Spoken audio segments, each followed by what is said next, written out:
Mirzə İbrahimov 20-ci əsr Azərbaycan elminin, ədəbiyyatının və milli mücadiləsinin əsas şəxslərindən biridir.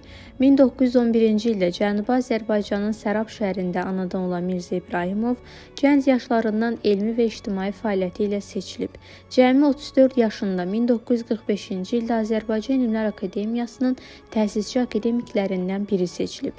1935-1937-ci illərdə Leninqradda təhsil alaraq Cəlil Məmmədquluzadə haqqında dissertasiya müdafiə edən Mirzə İbrahimov 31 yaşında Azərbaycan Maarif komissarı və naziri olub. İkinci Dünya müharibəsi illərində Cənubi Azərbaycanda ideoloji və mədəni fəaliyyətin önündə gedib.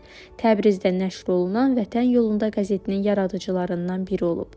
1945-ci ildə Təbrizdə yazdığı Azərbaycan dili məqaləsi milli oyanışın ideoloji əsaslarından birinə çevrildi. O, Azərbaycan dili uğrunda mübarizəni həyatının əsas məqsədi seçdi.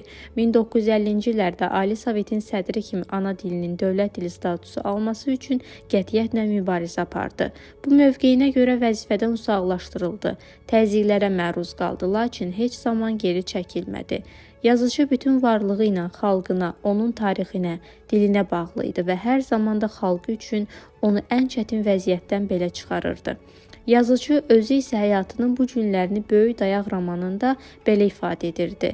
Alçaq əllər, məni uçuruma itələyəndə dadıma sən çatmısan. Amansız qorxu başımın üstünə alaraq məni ağır fikirlərə saldığı zaman, xoş günün dönük dostları, zəif və qorxaq yoldaşlar məndən üz döndərdiyi zaman yeganə dayanacağım sən olmusan. O, ömrünün sonunda Azərbaycanın müstəqilliyini görməyi bacardı və 1993-cü ildə dünyasını dəyişdi.